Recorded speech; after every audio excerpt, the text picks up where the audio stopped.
ખરેખર સમસ્યા એ નથી કે આ કાગળમાં લખ્યું છે એ સમસ્યા છે, પાણી નથી, રોડ નથી, ટ્રાફિક છે, આમ છે, એ સમસ્યા નથી. સમસ્યા એ છે કે આટલી સમસ્યા હોવા છતાં એક હારો માયનો લાલ નેતા આપણને મળ્યો નથી ને એ મોટી સમસ્યા છે. મારી સભામાં જૂતા મારી જાય છે તો મને ઓલા ટીવી વાળાએ પૂછ્યું કે તમે જ શરૂ કરેલું. મેં કીધું અમે શરૂ કર્યું તેથી સત્તામાં બેઠેલા ખાનખાનાને મારેલું, વિપક્ષને નહીં. એ તો કાયર માણા હોય વિપક્ષની સભામાં આવીને, ભાઈ તમે મોટી તોપ હોય મરદના બેટા હોય, જાઓ વિધાનસભામાં ઉપાડો. ગોપાલભાઈએ શરૂઆત કરી હતી સત્તામાં બેઠેલા માણસને લલકારવાની. અમે એવા કાયર માણસ નહોતા, નમાલા નહોતા, વિપક્ષ સામે જોડા ઉઠાડીએ. તમારામાં તાકાત હોય જાઓ ને, જાઓ. કોઈ આયોજન કોઈને કઈ ખબર નથી. બિલ્ડરે બિલ્ડિંગ બનાવ્યું, તમે લીધું અને એક થોડો ઘણો આછો પાતળો રોડ થઈ ગયો તો કે વિકાસ વિકાસ વિકાસ, તાલીઓ પાડવા જ મંડ્યો ફાવે એટલી. 21,000 રૂપિયાનું સંડાસ બનાવવા માટે આટલા કાગળ જોશે, પણ 100 કરોડનો ભ્રષ્ટાચાર કરવા માટે કોઈ કાગળ નહીં જોઈએ. ભાજપનો પટ્ટો ગળામાં પહેરવાનો થાય એટલું કરી લો, તમારા તાકાત એટલો ભ્રષ્ટાચાર કોઈ રોકટોક નથી. દોસ્તો, હાવો વહીવટ ચાલે છે દેશમાં.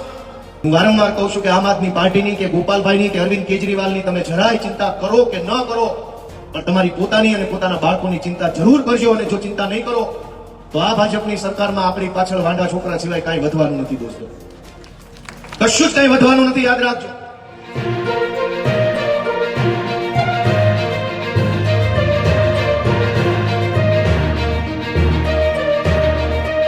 રાજકોટની આ પવિત્ર ધરતી ઉપર આમ આદમી પાર્ટી દ્વારા આયોજિત વિશાળ જનસભામાં ઉપસ્થિત આપ સૌ રાજકોટના નાગરિકો, યુવા દોસ્તો, વડીલો, માતાઓ, બહેનો, આમ આદમી પાર્ટીના મંચ ઉપર બિરાજમાન સૌ કાર્યકર્તાશ્રીઓ અને દૂર દૂર સુધી આ બિલ્ડિંગોમાં બેસીને કે ફેસબુક લાઈવના માધ્યમથી અમારી વાત સાંભળી રહેલા સૌને હું મારા પ્રણામ કરું છું. સૌને વંદન, સૌને મારા નમસ્કાર. દોસ્તો, આજે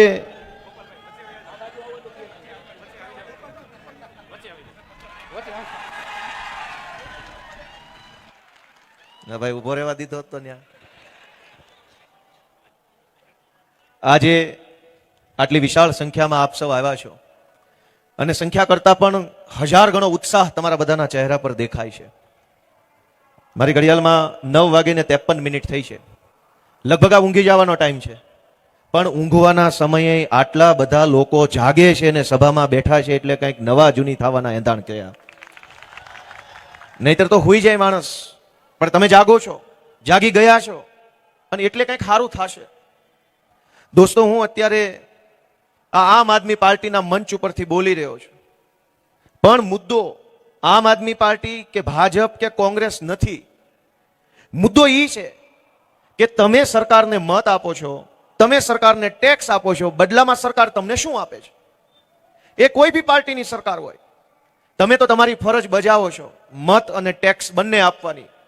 પણ તમારો મત અને ટેક્સ લીધા પછી સરકાર એની ફરજ બજાવે છે કે નહીં, એ વાતની ચર્ચા કરવા માટેનો આ કાર્યક્રમ છે.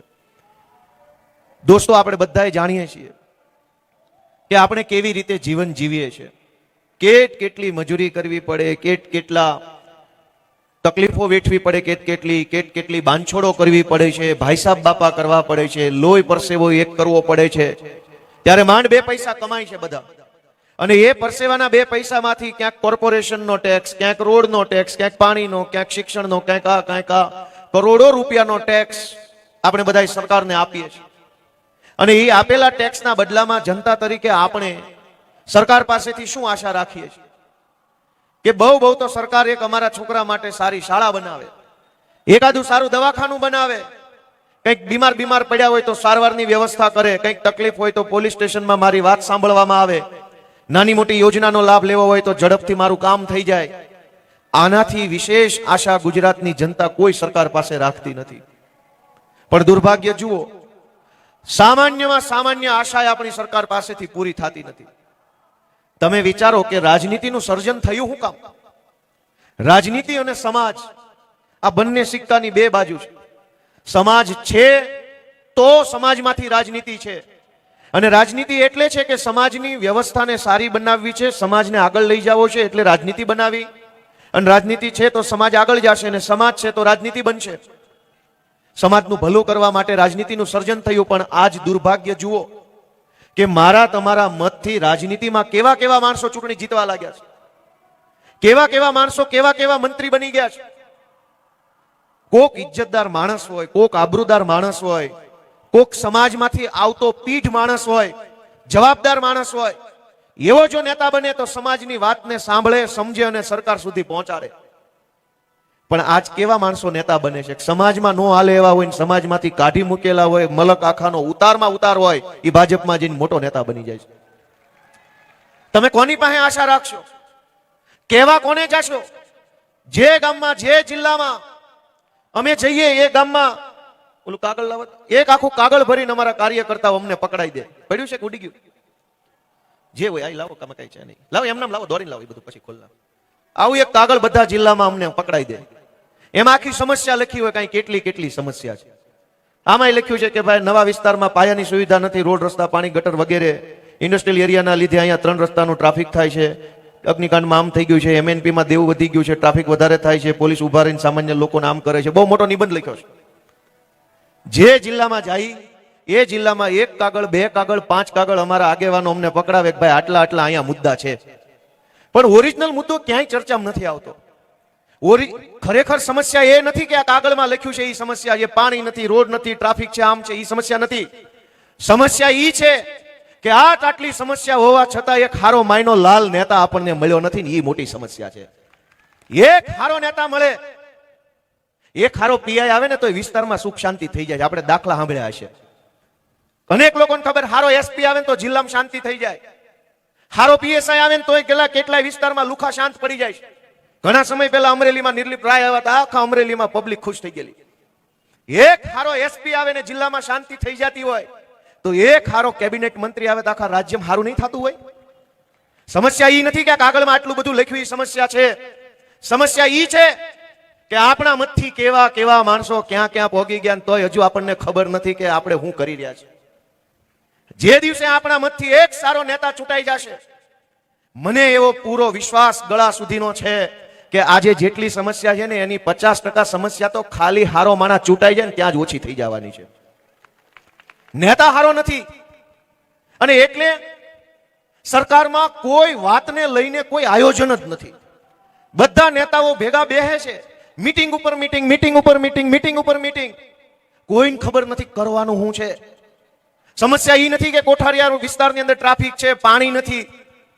સમસ્યા ઈ છે કે કોઈ નેતા પાસે કોઈ વાતનું આયોજન જ નથી. કોઈને ખબર જ નથી કાલ શું કરવાનું છે.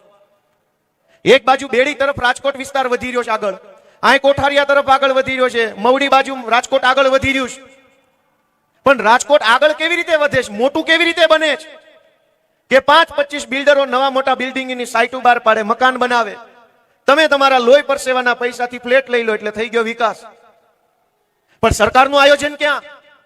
કે આ મવડી વિસ્તારમાં આવનારા 10 વર્ષમાં, આ કોઠારિયા વિસ્તારમાં આવનારા 10 વર્ષમાં 500 બિલ્ડિંગો બનવાના હોય, હાઈ રાઈઝ. તો કેટલા માણસો એમાં રહેવા આવશે? એટલા માણસો રહેવા આવશે તો પાણીના કેવડા ડાયામીટરના કેટલા ભૂંગળા જોશે, ગટરના કેટલા જોશે, વરસાદના પાણીનો નિકાલ કરવાના કેટલા ભૂંગળા જોશે, કેટલા પોળા રોડની જરૂર પડશે, કેટલી શાળાની જરૂર પડશે, કેટલા બગીચાઓ જોશે. કોઈ આયોજન, કોઈને કઈ ખબર નથી. બિલ્ડરે બિલ્ડિંગ બનાવ્યું, તમે લીધું અને એક થોડો ઘણો આછો પાતળો રોડ થઈ ગયો તો કે વિકાસ વિકાસ વિકાસ, તાલીઓ પાડવા જ મંડ્યો ફાવે એટલે. આમાં ક્યાં વિકાસ આવ્યો? ક્યાં આયોજન આવ્યું? તમે આ સુરભી પોસિબલ એક મકાન, આમાં જ્યારે બિલ્ડર પાસેથી કોરો ફ્લેટ લ્યો ત્યારે તમે ઇન્ટિરિયર ડિઝાઇનિંગ કરાવવા માટે આયોજન કરો છો. એની અંદર ઇલેક્ટ્રિફિકેશન કરાવવા માટે પાઇપ દિવાલની અંદર નાખવામાં આવે, પાણીની પાઇપ અંદર હોય. એક એક ઝીણામાં ઝીણી વસ્તુનું આયોજન કરીને માણસ જીવે છે.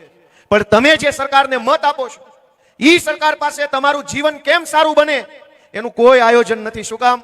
આયોજન કરો કે ન કરો, પબ્લિક ટાણે આવીને અમારું બટન દબાવીને વહી જાય છે ઊંધા મોઢે. ક્યાં કોઈ પૂછવાય ઊભું છે? સરકાર પાસે કોઈ આયોજન નથી દોસ્તો. કે આ કોઠારિયા રોડની અંદર આ નવા આટલા બિલ્ડિંગો બન્યા છે, હવે આ બિલ્ડિંગોમાં આટલા માણસો રહે છે, તો આવનારા 10 વર્ષમાં આ વિસ્તારમાં આટલા નવા છોકરા જન્મશે, તો એ ભણવા ક્યાં જશે? કોઈને ખબર જ નથી કે આવું આવતું હોય. આ સુરભી બિલ્ડિંગની આગળ લખ્યું છે પોસિબલ. અંગ્રેજીમાં પોસિબલ એટલે શક્યતા, સંભાવના, સંભવ છે. મોટિવેશનલ સ્પીકરો આખા ગુજરાતમાં જ્યાં સેમિનાર હોય ત્યાં આપણને કેટલું માર્ગદર્શન આપે છે કે if you can dream it you can achieve it. આપણને એમ કે જે સપનું તમે જોઈ શકો એ સપનું સાકાર કરી શકો. આવું મોટિવેશનલ સ્પીકર કહે છે. અને કેટલાયને પાનો ચડાવીને ક્યાંના ક્યાંય પોગાડી દીધા. મોટિવેશનલ સ્પીકરો એમ કહે છે કે બધું જ સંભવ છે, કાંઈ અશક્ય નથી.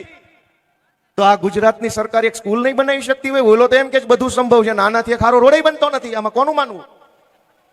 સામાન્યમાં સામાન્ય માણસ એક સપનું જોવે કે આઈએએસ બનીશ, કલેક્ટર બનીશ, વેપારમાં આગળ વધીશ, તો એ વધે છે, પાછો સપનું લઈ લે છે. ધીરુભાઈ અંબાણી વર્ષો પહેલા એવું સપનું જોયું હતું, કરલો દુનિયા મુઠ્ઠી મેં.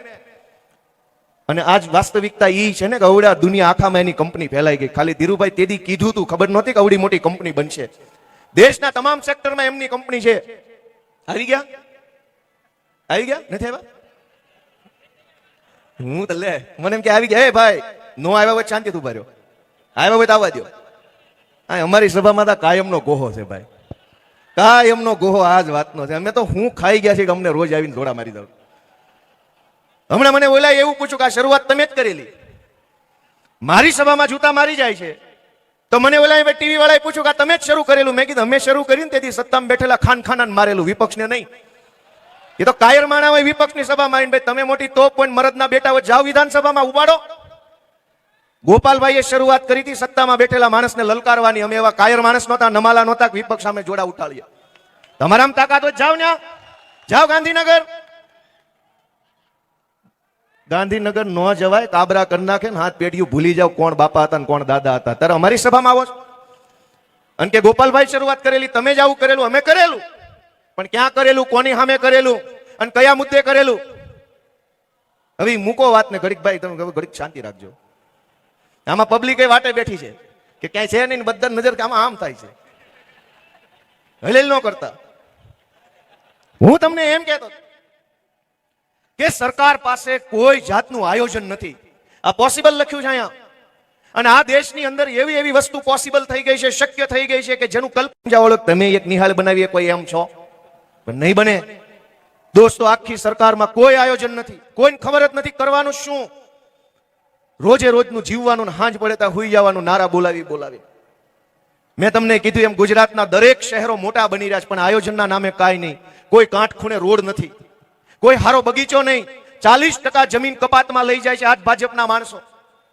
40% જમીન શું કામ કપાતમાં લઈ લે છે? કે બગીચો બનશે, ફાયર સ્ટેશન બનશે, શાળા બનશે, દવાખાના બનશે, વડીલો માટે શાંતિ કુંજ બનશે.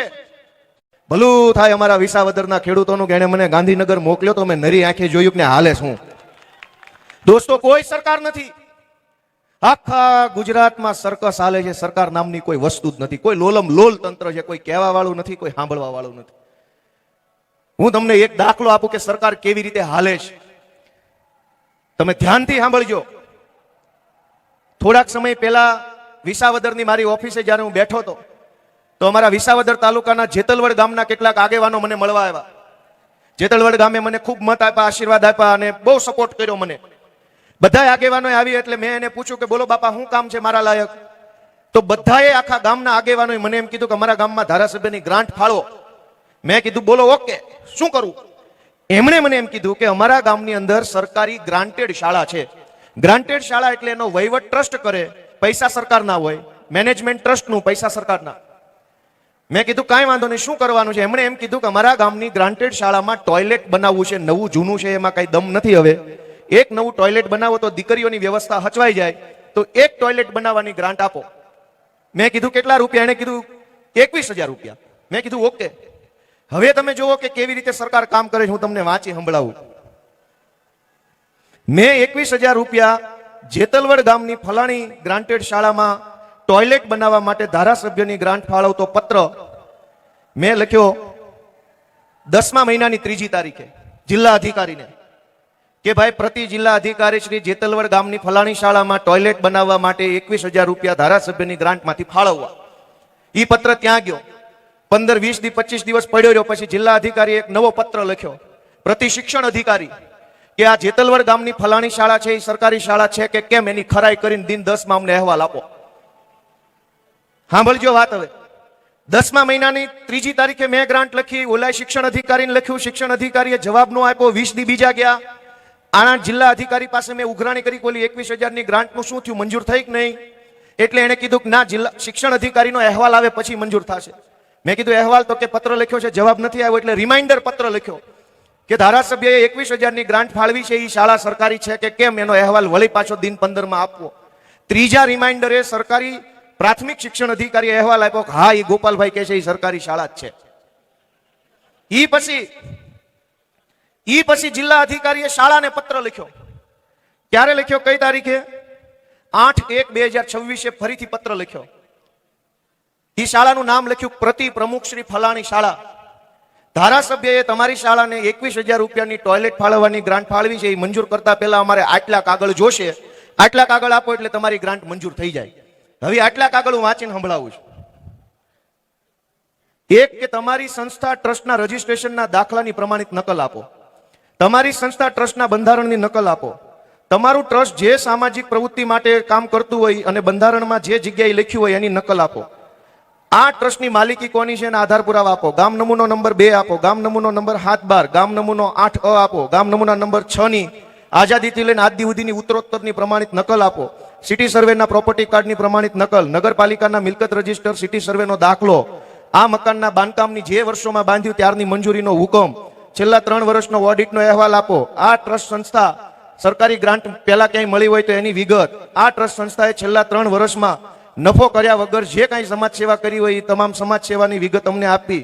આ ટ્રસ્ટ સંસ્થા આર્થિક રીતે સદ્ધર છે કે નહીં એનો પ્રમાણિત પુરાવાની નકલ આપી. આ ટ્રસ્ટ અને સંસ્થામાં છેલ્લા 3 વર્ષ દરમિયાન જે વ્યક્તિ ફરજ બજાવી છે એ તમામ વ્યક્તિઓના નામ અને હોદ્દાની વિગત આપી. આ ટ્રસ્ટનું કામ માન્ય થાય અને 21,000 નું ટોયલેટ મંજૂર થાય પછી જ્યારે જરૂર પડે ત્યારે નાણાકીય લેવડ દેવડ માટેનું ફોર્મ, કરાર ખતમાં સહી માટે અધિકૃત થયેલા ટ્રસ્ટીનું નામ, એનો ઠરાવ બુક, ઠરાવનો નંબર અને સક્ષમ અધિકારીને આપવો. બીજી કોઈ યોજનામાંથી આ ટોયલેટ મંજૂર કરાયું છે નહીં કે નહીં એની અમને પાકી ખાતરી આપવી. આ કામ માટે બીજી કોઈ યોજનામાંથી રકમ મળી ગઈ હોય તો એમાં કોઈ ભાગીદાર છે કે નહીં એવું પ્રમાણપત્ર આપવું. આ ટ્રસ્ટ પાસે કુલ કેટલી જમીન છે અને એમાંથી કેટલી જમીન પર બાંધકામ થયું છે એના આધાર પુરાવા રજૂ કરવા. આ બાંધકામની મિલકતનો શું ઉપયોગ થાય છે એની વિગત આપવી. આ ટોયલેટના ફાળવેલ નાણાંનો ઉપયોગ જો સમય મર્યાદામાં કરવામાં નહીં આવે તો વ્યાજ સાથે એની ભરપાઈ કરી આપશો કે કેમ એની ખાતરી આપતું પ્રમાણપત્ર આપવું. બીજા કોઈ પણ ડોક્યુમેન્ટની જરૂર પડે ને માગવી ત્યારે તમારે આપવા પડશે. એક કરારનામું કરવું પડશે. અન્ય બીજા પ્રમાણપત્રો રજૂ કરવા પડશે. સંસ્થાને મળેલ આ જે ગ્રાન્ટ છે એ ગ્રાન્ટને વાપરતા પહેલા તમારી પાસે કુલ કેટલા વર્ગખંડની મંજૂરી છે એના હુકમની નકલ આપવી પડશે. હયાત કેટલા વિદ્યાર્થીઓ છે એની સંખ્યા કેટલી, શિક્ષકોની સંખ્યા કેટલી એની વિગત આપવી. સરકારના નિયમ મુજબ હાલમાં કેટલા ટોયલેટની જરૂર છે એની વિગત આપવી. હજુ લાંબુ લિસ્ટ. આટલા ડોક્યુમેન્ટ આપો તો 21,000 ની ગ્રાન્ટ મંજૂર થાય. અને તો મંજૂર થયા પછી પાછું ટેન્ડર આવે. ટેન્ડરમાં બીજી 20 શરત. દોસ્તો આ કેવી સરકાર અને કેવી વાત. સરકારી ઓફિસમાં બેઠેલો દરેક માણસ માત્ર ગમે એવું બેઠો છે એટલે લખી જ નાખવાની વાત, લખી જ નાખવાની વાત. હું આવ્યું હે એટલે ભાઈ તમે અમને બીવડાવી દેશો આમને કરી ઘડીક તક કોઈક આવ્યું નહીં અમે વાટે બેઠા હે. ના થેન્ક યુ સો મચ સાહેબ. દોસ્તો સરકારી ઓફિસમાં બેઠેલા માણસને કોઈ શરમ નથી લાગતી. કાગળ લખ હું લખે છે એ કોઈને ખબર નથી. 21,000 રૂપિયાની ગ્રાન્ટ માટે થઈને 10 કિલો કાગળ માંગ્યા છે. તમે વિચાર કરો કે આ સરકાર છે કે સર્કસ છે? તમે સાંભળ્યું કે નહીં હું બોલ્યો? 21,000 રૂપિયાનું સંડાસ બનાવવા માટે આટલા કાગળ જોશે પણ 100 કરોડનો ભ્રષ્ટાચાર કરવા માટે કોઈ કાગળ નહીં જોઈએ. ભાજપનો પટ્ટો ગળામાં પહેરો થાય એટલું કરી લો. તમારા તાકાત એટલો ભ્રષ્ટાચાર કોઈ રોકટોક નથી. દોસ્તો હાવો વહીવટ ચાલે છે દેશમાં. આપણી સમસ્યાઓનું સોલ્યુશન કરવું હોય તો આપણે બધાએ જાગવું પડશે મિત્રો. વિચારવું પડશે, અવાજ ઉઠાવવો પડશે. આપણા માટે લડનારા લોકોને એક વખત સપોર્ટ આપવો પડશે. રાજકોટ મહાનગરપાલિકાની ચૂંટણી આવી રહી છે. તમે ખાલી ભાજપના કોઈ નેતાને પૂછો કે આવનારા 10 વર્ષની અંદર રાજકોટ મહાનગરની શકલ બદલવા માટે એની પાસે શું આયોજન છે? કોઈને કાંઈ આયોજનની ખબર નથી. શું આયોજન છે? બસ કાંઈને હાલે એમ હાથે રાખો. મિત્રો હું તમને વિનંતી કરવા આવ્યો છું કે આ રાજકોટની અંદર આપણે આવવું કેમ કર્યું? આપણે બધા ગામડામાં રહેતા હતા, કોઈને કોઈ ગામમાં ત્યાં સુવિધા નહોતી, વ્યવસ્થા નહોતી, ભણવાની, દવાખાનાની, રોડ રસ્તાની, ખેતીવાડીની. એટલે લાચારીમાં, મજબૂરીમાં કોઈએ છોકરાની સગાઈ કરાવવા અહીંયા આવવું પડ્યું, કોઈએ વેપાર હાટવા આવવું પડ્યું, કોઈએ ભણાવવા હાટવા આવવું પડ્યું. કોઈ રાજી ખુશીથી રાજકોટ રહેવા નથી આવ્યું. દરેક માણસની કોઈક ને કોઈક તો મજબૂરી છે એટલે રાજકોટ રહેવા આવ્યા છે. અને અહીંયા આવ્યા એટલે સૌથી મોટી જરૂર પડી ઘરનું ઘર લેવાની. આખી જિંદગીની કમાણી એક ફ્લેટમાં વહી ગઈ. ત્યાં તો જિંદગી પૂરી થઈ ગઈ. તો વાળા કાળામાંથી ધોળા થઈ ગયા. તો ભાજપની સરકાર નો બદલાવી દોસ્તો. અને જ્યારે અમે શહેરની સભામાં માઇકમાં બોલતા હોઈએ ત્યારે અનેક લોકો અમારું ધ્યાન દોરે છે કે ગોપાલભાઈ ગમે એટલું ભાષણ કરો પણ રાજકોટમાં તો ભાજપની વોટ બેંક છે, શહેરોમાં ભાજપની વોટ બેંક છે, તમને અહીં કાંઈ નહીં મળે. હું પૂછવા માંગુ છું બધા અહીંયા બેઠા એને કે હશે ભાઈ સાહેબ, હશે બાપા, ભાજપની વોટ બેંક હશે આ, પણ ભાજપની વોટ બેંકના બધા મતદારોને પૂછવા માંગુ છું કે તમે ભાજપની વોટ બેંક તો છો, પણ તમારા બેંકના ખાતામાં શું છે? તમારા બેંકના સિબિલ જોવો. બધાના ખાતામાં લોન છે, લોનાવાલા જેવો માહોલ થઈ ગયો. ભાજપની વોટ બેંક સદ્ધર થઈ ગઈ. તમારા બેંકના ખાતામાં હું હપ્તા, કેટલાયના હપ્તા બાઉન્સ થયા, કેટલાયના ચેક રિટર્ન થયા, કેટલાય કોર્ટ કચેરી પોલીસના ધક્કે ચડી ગયા. ગામડે દુખી થતા હતા તો અહીંયા આવ્યા. લાગે છે એવું સુખી થવા નહીં, દુખી થવા જ અહીંયા આવ્યા છું કે એવું થોડુંક વ્યવસ્થિત દુખી થવું છે. ગામડા જેવું નહીં, શહેર જેમ દુખી થવા આવ્યા. ત્યાં 10 ઉપાધિ હશે તો અહીંયા 25 ઉપાધિ છે. મિત્રો જરાક વિચારો કે ગામડેથી શહેરમાં આવવું પડ્યું છે, એ લાચારી ભાજપના કારણે છે. આપણા બાપ દાદાના ગામમાં આપણે વટથી જીવી શક્યા હોત, પણ ભાજપે ગામડામાં સુવિધા ન વધવા દીધી, વ્યવસ્થા ન વધવા દીધી, સારી કોઈ સુવિધા ન બની, એટલે આપણે અહીંયા આવ્યા તો નવી ઉપાધિ. અને હજુ નહીં જાગો, હજુ નહીં કઈ તમે આત્મા જગાડો તો નુકસાન ગોપાલભાઈ ઇટાલિયાનું કે અજીતભાઈ લોખીલનું કે આ મંચ ઉપર બેઠેલા આમ આદમી પાર્ટીના કોઈ નેતાનું નથી. નુકસાન આપણા બધાનું હૈયારું જવાનું છે દોસ્તો, બધાનું હૈયારું નુકસાન છે. ગોપાલભાઈ આજે બોલે છે, કાલે ગોપાલભાઈ અને એની પાર્ટી હારી જશે તો હું વકીલાત કરી લઈશ, પણ જનતા શું કરી શકશે કહો તમે?